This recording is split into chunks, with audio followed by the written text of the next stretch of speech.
Hi everyone. Today we're going to talk about applications of derivatives of trig functions. And so essentially we're going to go through things like particle motion, related rates, all of that kind of stuff again. But the types of functions that we're going to be looking at, the types of applications, are going to involve or going to be modeled by trig functions. Okay, so here's the first question. The position of a particle as it moves horizontally is given by the equation s of t equals 2 cosine t plus 3 sine t. 0 is less than or equal to t, less than or equal to pi. Find the maximum and minimum displacements.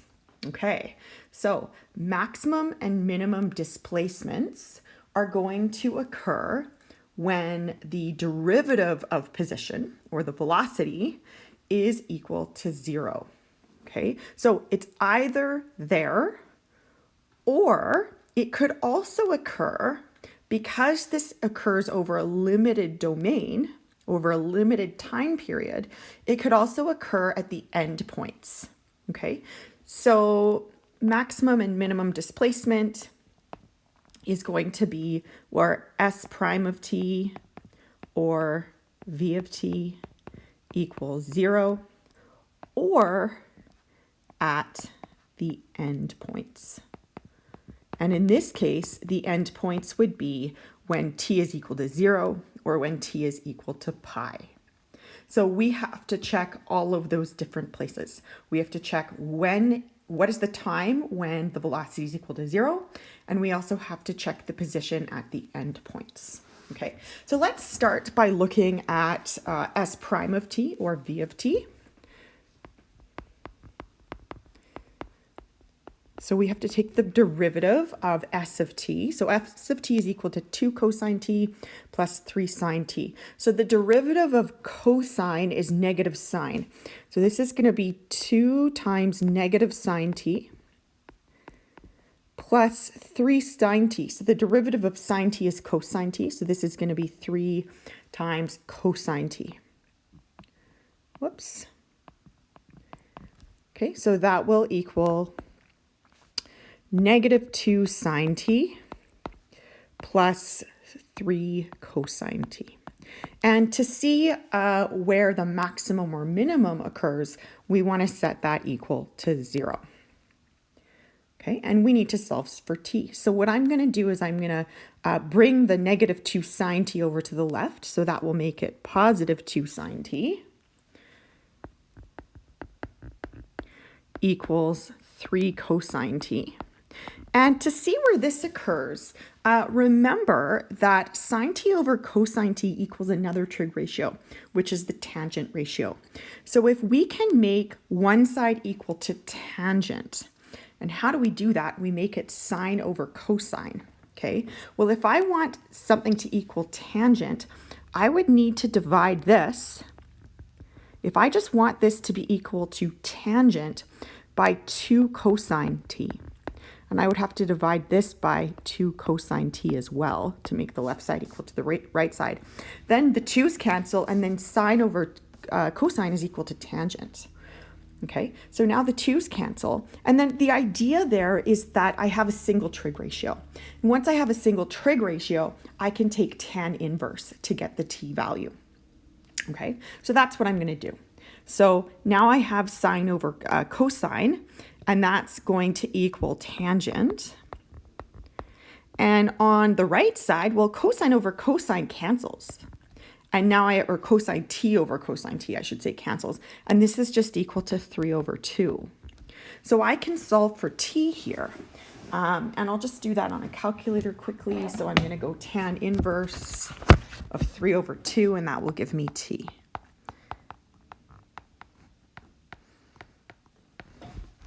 And that is tan inverse of 3 over 2. Oh, I'm not in the right mode. I'm in radian. I'm in degrees, I mean. Tan inverse, let me try that again, of 3 over 2. That's 0.983, rounded. Okay, So this is one value that I need to check if I'm trying to find maximum and minimum displacement over this domain of 0 less than or equal to t less than or equal to pi. Okay, so my critical numbers, the numbers that I need to check the position of, are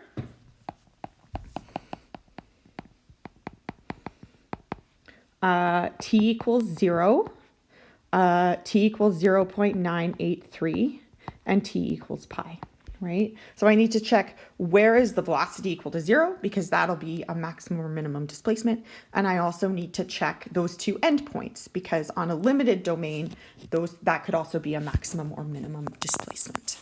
Okay, so I'm going to find the position at all three of those values for t.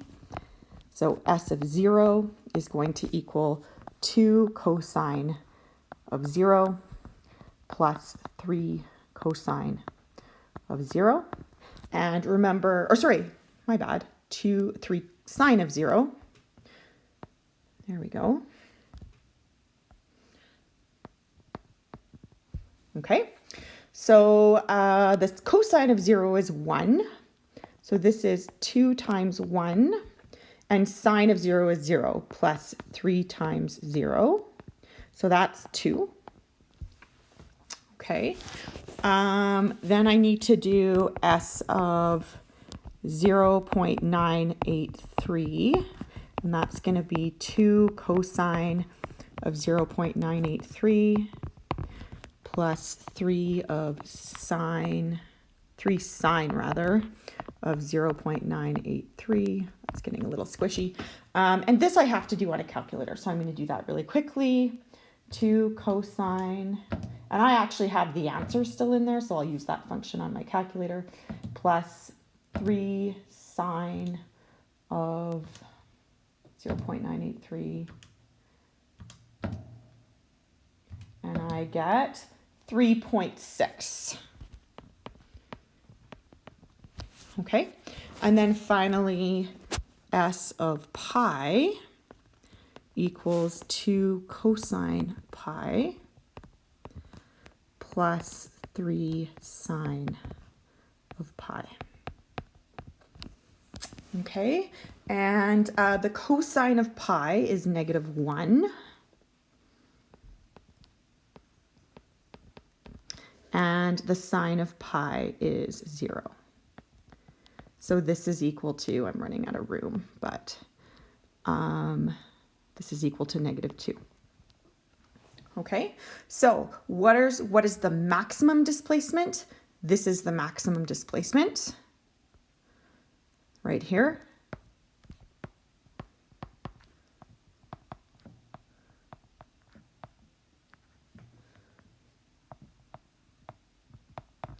And what's the minimum displacement? The minimum displacement is right here.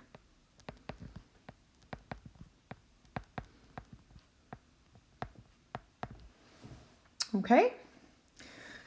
All right. That's that question. That was a particle motion question. Now we're going to work on some related rates questions. All right, so let's look at another one.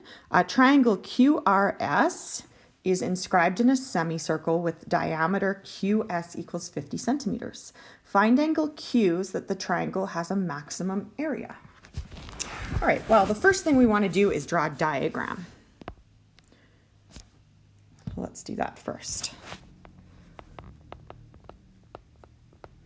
Okay, so we've got a semicircle. And so here we go. I'm going to do my best to draw a semicircle. There we go. And there's our semicircle. And the diameter is 50. So this is 50. Okay, and it's inscribed in a semicircle with diameter QS equals 50 centimeters. So this triangle is inscribed, and the diameter is QS. So this is Q, this is S, and then we have this situation going on. And hopefully you guys remember that when you have a triangle, an angle inscribed from a diameter, this angle here is 90 degrees. Okay, there's a little recap from circle geometry. And so we want to know, what should this angle be, angle Q, so that the area of the triangle, and this is R over here, sorry, so that the area of triangle QRS is at a maximum. Okay, so there's a couple things that we should do. Firstly, let's write out the formula for the area of a triangle. The area of a triangle is 1/2 base times height.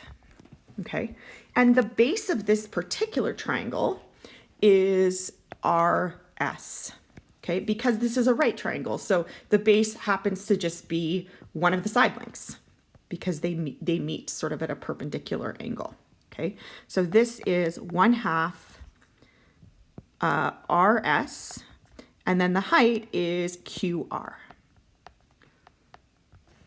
Okay, now what we're really interested in, though, is we're interested in this angle Q. And because we know that the diameter is 50 centimeters, well, if we actually label the sides of this triangle with relative to angle Q, right? This would be called the opposite side. This would be called the adjacent side. And this would be called the hypotenuse. Okay, so if I said, for example, sine Q, maybe I'll just do this off to the side. Sine Q would be RS over 50, which means that RS is equal to 50 times sine Q.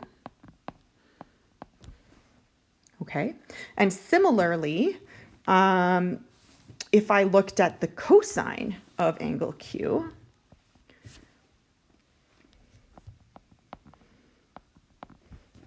that's going to be QR, doesn't matter, QR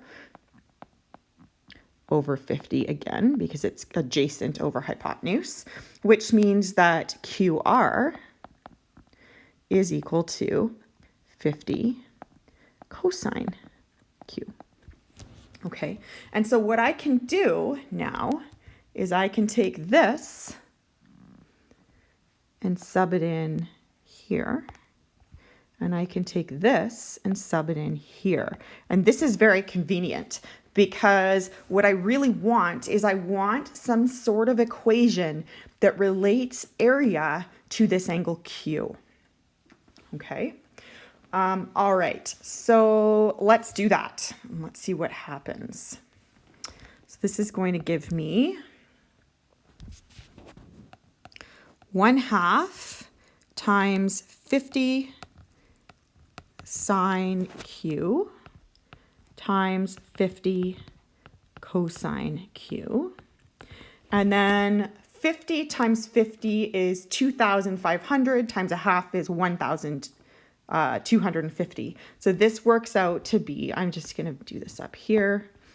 Area is 1250 sine Q cosine Q. Okay, and we want to maximize this. So if we want to maximize this, then we can find the derivative and find where the derivative is equal to 0. Okay, because wherever the derivative is equal to 0 is where the original function would be at a maximum or at a minimum. So that's what we'll do. Okay, so we got to find a prime. Now, in this case, we need to use the product rule. Okay, so for the product rule, let's say that U equals 1250 sine Q, and that means U prime is going to be 1250 cosine Q. Okay, V would be cosine Q, which means V prime is negative sine Q. Okay, so now we can find A prime. A prime is going to be U prime V, so that's 1250 cosine Q times V is cosine Q minus UV, or sorry, plus, what am I doing? Plus UV prime, 1250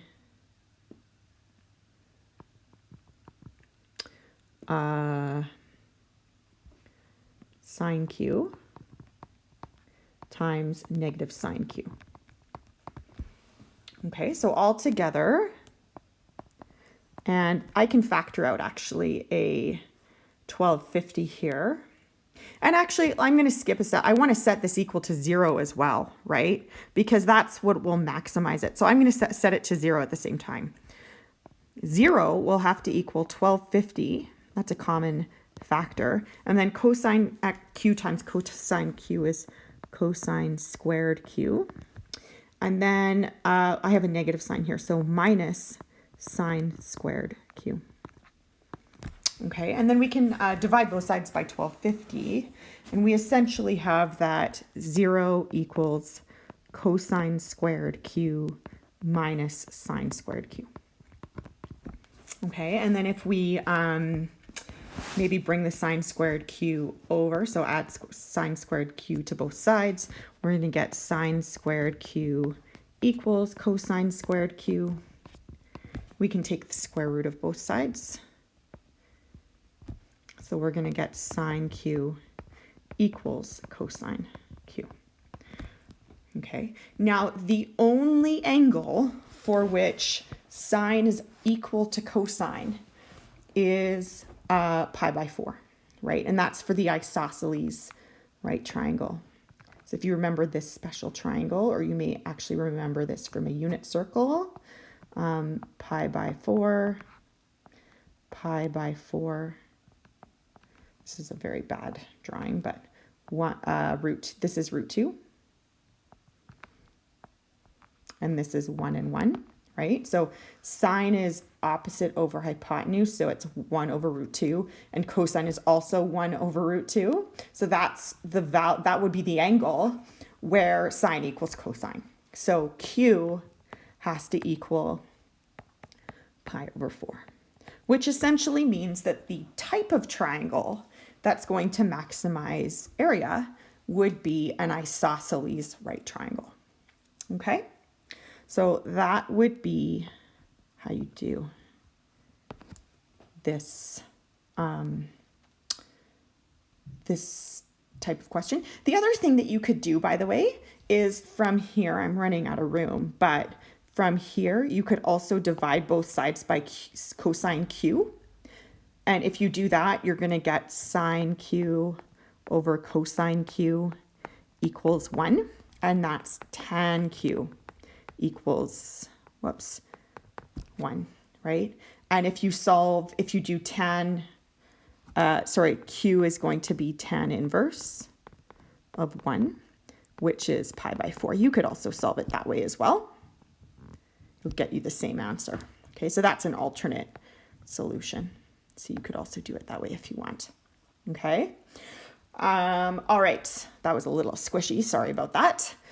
All right. Let's look at, so this was a maximization question. And actually, sorry, I think I said earlier it was a related rates question. I forgot we were going to do a maximization question first. Okay, so let's move on. We're going to do a couple of related rates questions now. This time I know we're doing related rates questions.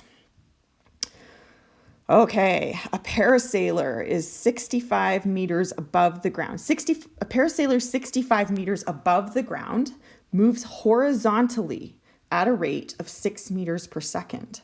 At what rate is the angle between the rope and the horizontal decreasing when 97 meters of rope is let out? Okay, so of course, here we want to do a diagram as well. And so let's do that.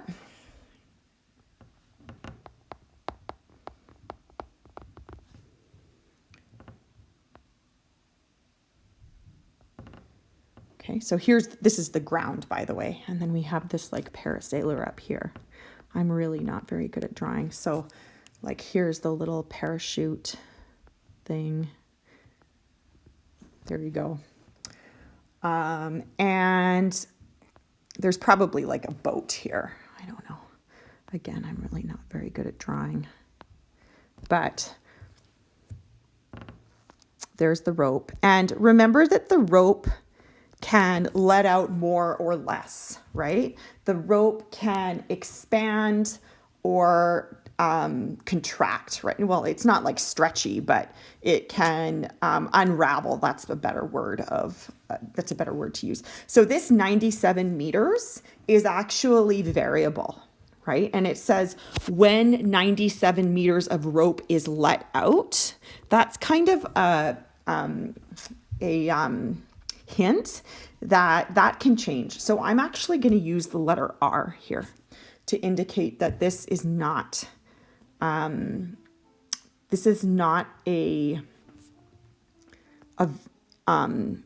constant. Okay. Now what we do know is that this parasailer is 65 meters above the ground, and the parasailer is only moving horizontally. They're moving horizontally, and so it seems like their height is constant. Their height of 65 meters is constant. So this distance, x, is variable. Okay. And this angle here is also variable. Okay. So this is kind of the situation that's going on right now. Okay. Now, what we know, right? What do we know? Well, what we know is that the horizontal distance is changing at a rate of 6 meters per second. So that's dx by dt is 6. What we want to know is at what rate is the angle changing? What is d theta by dt when the value of the rope, the length of the rope, is 97? That's what we want to know. Now, when the rope is 97, then we also know x, because remember that there's a Pythagorean relationship here too. This is a right angle. So we should probably figure that out as well. So here's a right angle. This is 97. This is 65. This over here is going to be the square root of 97 squared minus 65 squared. So I'm just going to do that quickly on a calculator. And I got 72. So x is 72. Nice round number. Okay. So this is what we want to try and figure out. Okay, so what we need is, because we know dx by dt, that's the rate that we know. What we really kind of need is a relationship between theta and x, because the rate that we're going to use to try and figure out d theta by dt is dx by dt. And the reason why I mention that is because we're going to have to use a trig ratio here. So if we want theta, we could use, sine theta equals 65 over r, or tan theta equals 65 over x. We're going to want to use the tan theta equals 65 over x because the rate that we already know is dx by dt. Okay, so that's what we're going to set up.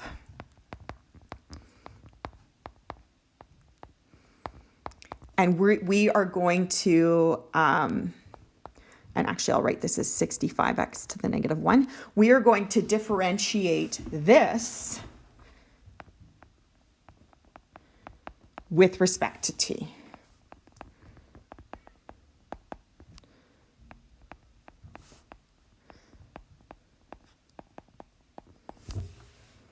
Okay. All right, so let's do that. So d by dt of tan theta equals d by dt of 65x to the negative 1. Okay, and when we do that, the derivative of tan theta is sec squared theta.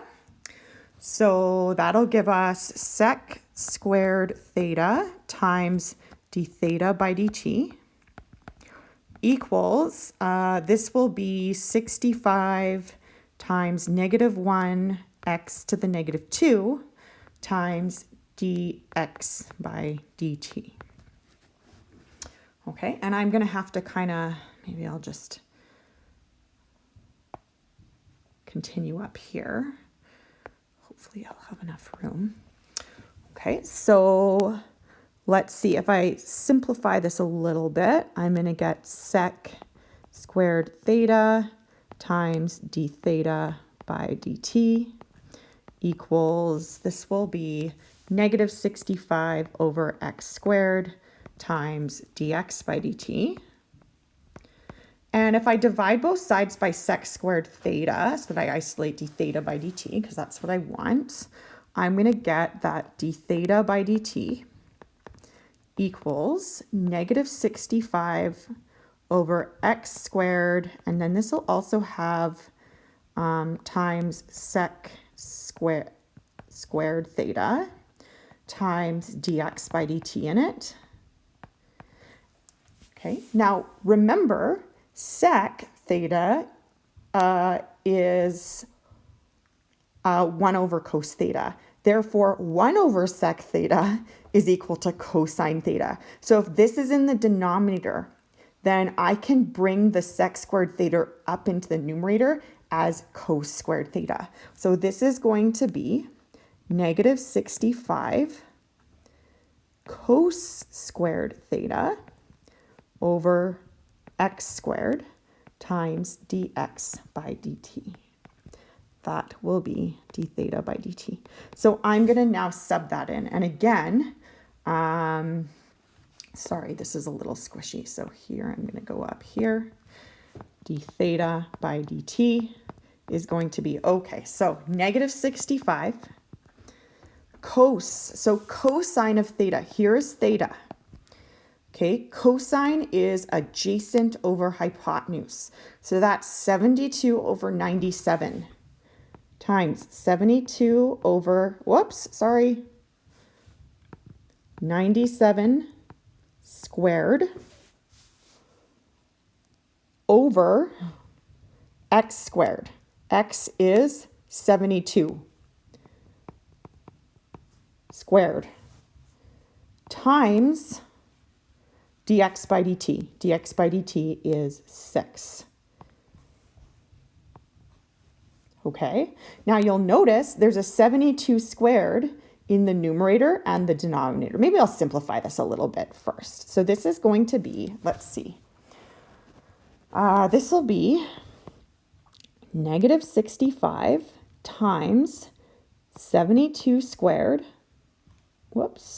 over 97 squared times 6 over 72 squared. Okay, and of course, I mean, these are just numbers. You could at this stage, if you want, just plug them into a calculator. These cancel. That's kind of nice. And then this 97 squared can come down. Right? So this is going to end up being -65 times 6 over 97 squared. And that is, let me see, I'm going to do this on a calculator.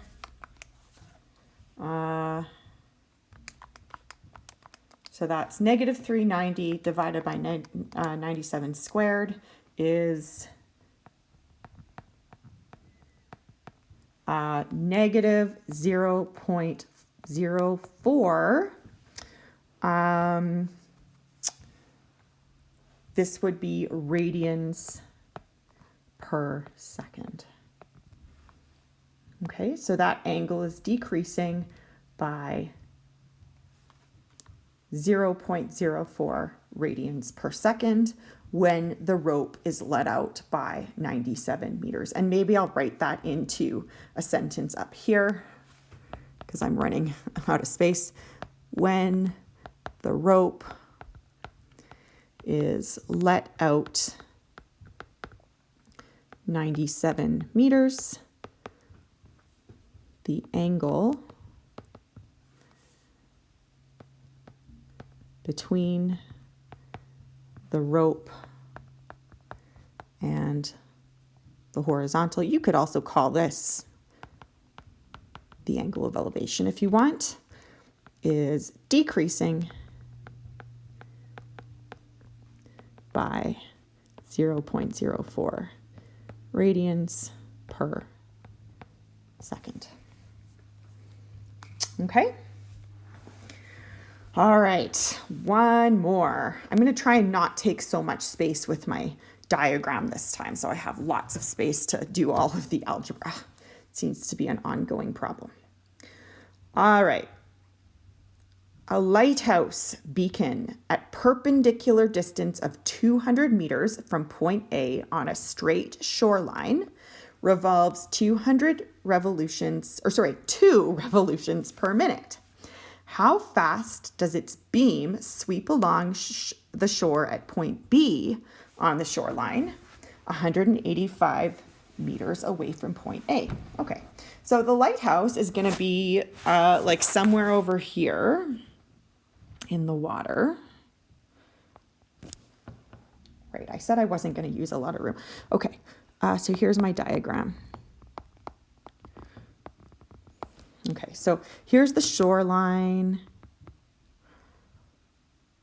So the lighthouse is like over here somewhere. And it's a perpendicular distance of 200 meters from point A.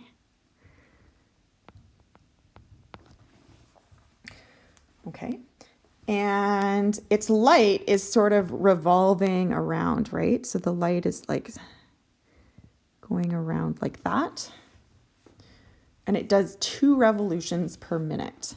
And then there's another point along the shoreline at point B, right here. And this is 185 meters away. And the question is, how fast does its beam sweep along the shoreline? 185 meters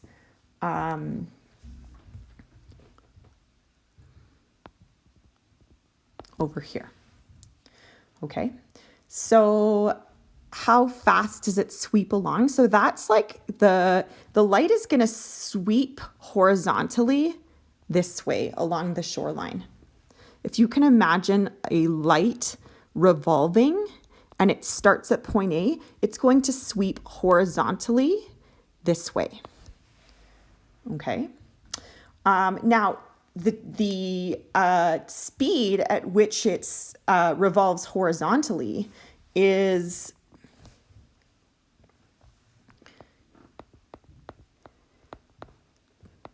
two revolutions per minute. Okay. Now, each revolution is 2 pi. So if it does 2 pi, if it does 2 of those per minute and each one is 2 pi, then 2 times 2 pi is 4 pi radians per minute. That's how many radians it's going to do per minute, right? Because anytime we're working with trig, we have to use radians. Okay, now what we want to know is, what is dx by dt? What's the horizontal speed at which it sweeps across the shoreline when x equals 185? Okay, now when x equals 185, we have this triangle where this is 200, this is 185, and then we have this hypotenuse, which is the square root of 200 squared plus 185 squared. And that is, I don't know, what's 200 squared plus 185? Let's see. It's 74,225. And that is not a perfect square. So I'm actually just going to leave that as a radical. So that's the length of the hypotenuse. Okay. So when x is 185, this is the triangle that we're dealing with. Okay. Now, again, we want to set up a relationship, and here's our angle, by the way. We want to set up a relationship between theta and x because we essentially know d theta by dt and we want dx by dt. Okay, and this sort of hypotenuse over here is always changing and x is always changing. The thing that's not changing is the 200. So the trig ratio that we want to use is going to have to involve x and 200. If we involved h and 200, then we're really not hitting on the variable that we want. Okay, because what we're interested in here is not h, what we're interested in is x. Okay, so the trig ratio that we're going to have to use is opposite and adjacent. X is opposite, 200 is adjacent, so that's the tan ratio. So we're going to get tan theta equals x over 200. And maybe I'll just solve for x there so that we make things a little more simple. So we'll get like 200 tan theta equals x. Okay, and then if I differentiate this with respect to time,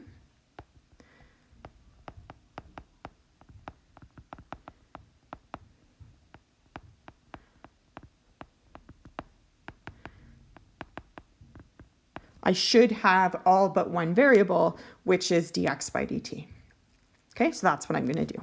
So d by dt of 200 tan theta equals d by dt of x. Okay, and on the left side, I'm going to get 200 sec squared theta times d theta by dt equals dx by dt. And in fact, I've already isolated what I want. I want dx by dt. So all I need to do now is to plug in what I know. And it might be actually helpful to convert sec theta to cosine theta. So I'll do that maybe. So dx by dt equals 200 times 1 over cosine squared theta times d theta by dt. Okay, so that's going to give me, let's see, 200 times 1 over, okay, so cosine theta, here's theta. Cosine theta is adjacent over hypotenuse, so that's 200 over the square root of 74,225. So that's 200 over root 74225 squared times d theta by dt, which is 4 pi. Okay, and if we simplify this a little bit, we're going to get 200 times, well, this is a reciprocal, so I'll just write this now as the square root of 7,400, or square root of 74,225 squared is just 74,225 over 200 squared times 4 pi. Okay, and then the 200s cancel, or one of them cancels with the square. So this is just going to be 74,225 times 4 pi divided by 200, and I'll do that on a calculator. So that comes out to be, let's see, 74,225 times 4 pi divided by 200, and that is 4,663.7, and we're looking at meters per minute, it looks like. Yeah. Okay, because the distance is in meters and we're 2 revolutions per minute. Okay, so that would be the speed at which the light beam is sweeping along the shore at point B. Okay. All right. So that's it for today, but I will see you guys again.